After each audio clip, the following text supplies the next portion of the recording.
You are Locked On Hawks, your daily Atlanta Hawks podcast. Part of the Locked On Podcast Network. Your team every day. Yeah, man. But first, I definitely want to start this out by sending my condolences to the Mutombo family. And I heard about it like an hour ago. So it's a heavy heart. Over here, I've met him plenty of times. And I know what he means, not only to this city and what he's done for the basketball community and the basketball fans here in Atlanta, but what he did back home and building hospitals and all the people he's affected across the world. That's just as important as what he's done over here. So I just want to send my condolences out to him and his family. Out to his family. And,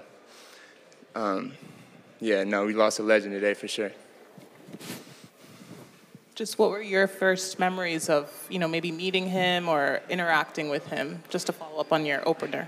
So, I just remember going, I think one of the coolest moments, I've talked to him a couple of times, over 10 times, and probably the coolest moment was going to one of my old teammate, Gorgie Dang. He had an event, and we went over there, and I swear Mutombo was talking about so many stories over there, and I just know the African history that they had together, and so he was telling some stories, and that's when I found out even more about the hospitals he built over there back home, and all the stuff and all the kids he affected. So it was some cool moments for sure. And sorry to shift after such a heavy moment. No, it's okay. But Landry kind of praised your leadership this offseason and just kind of welcoming some of the new guys, and just we've started seeing that last year of you being more of a leader. Just how do you hope that kind of grows as the season progresses? Yeah, this is a really cool and big opportunity for me. I tell you all the time, I've always been pretty good at leading by example, and vocally is something growing up has always been tough for me. But I've gotten better and better each year, and it's year 7 now.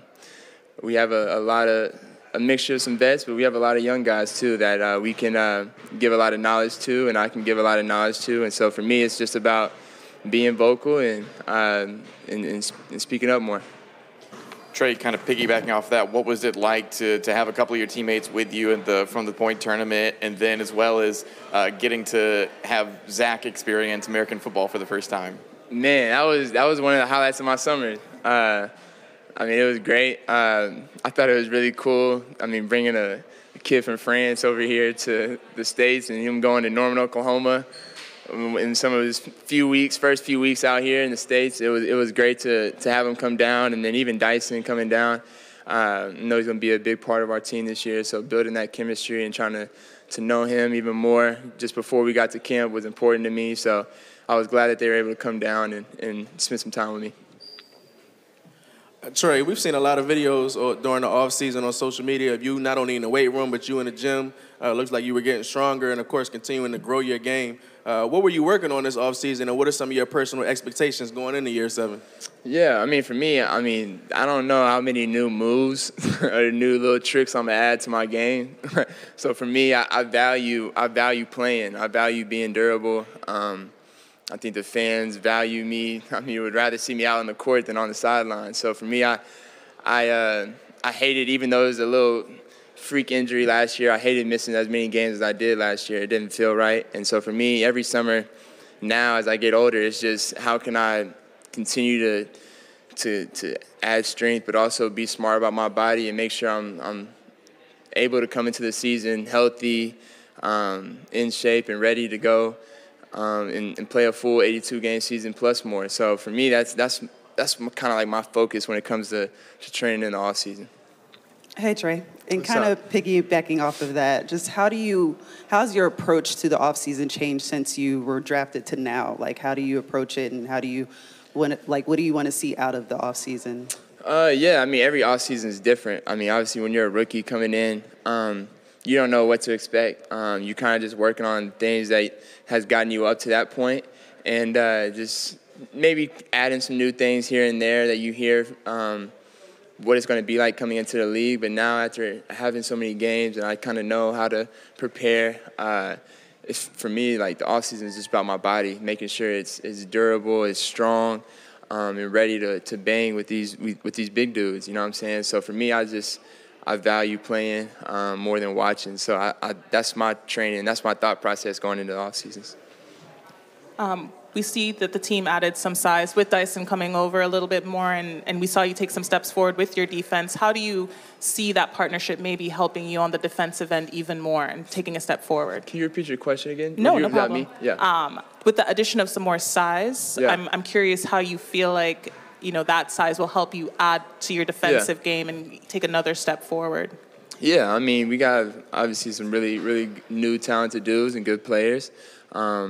And they're obviously going to bring a lot to us. And like you said, the defensive end is big for us and a place we needed to improve on. I mean, I can continue to get better on that end too. I mean, but for me, even adding Dyson, like Dyson's going to be unbelievable for us, like on our team. And I know a lot of people are excited for his defense. I'm 10 times more excited about his defense that he brings to us.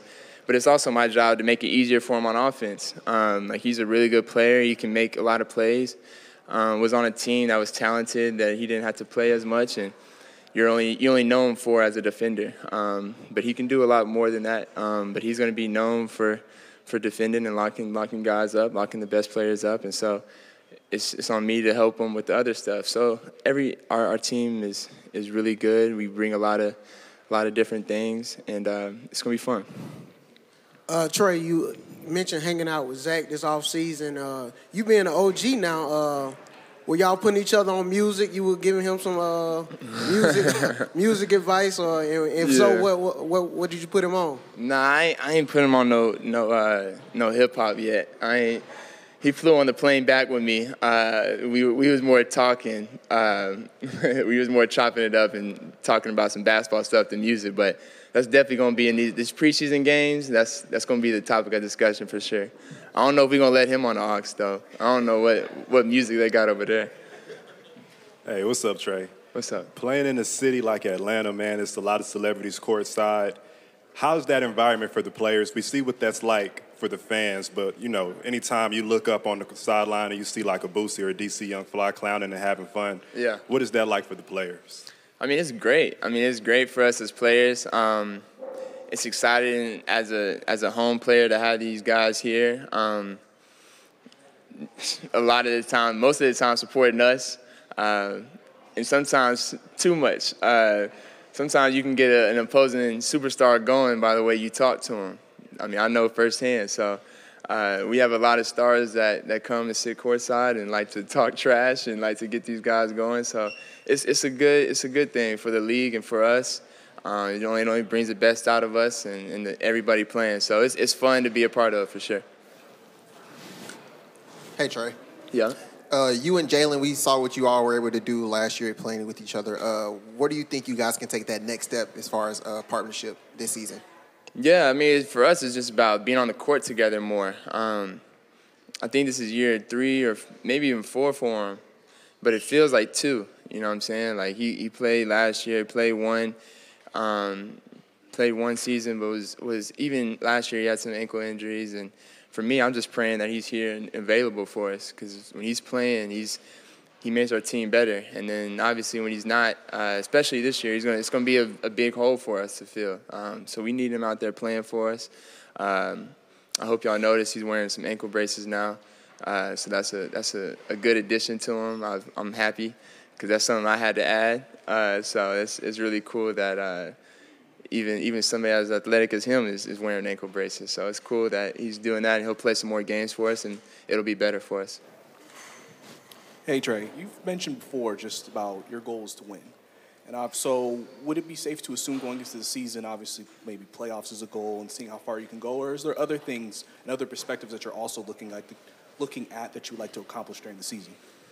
Yeah, no, my goal every year is to win. Like I don't play basketball to like just play.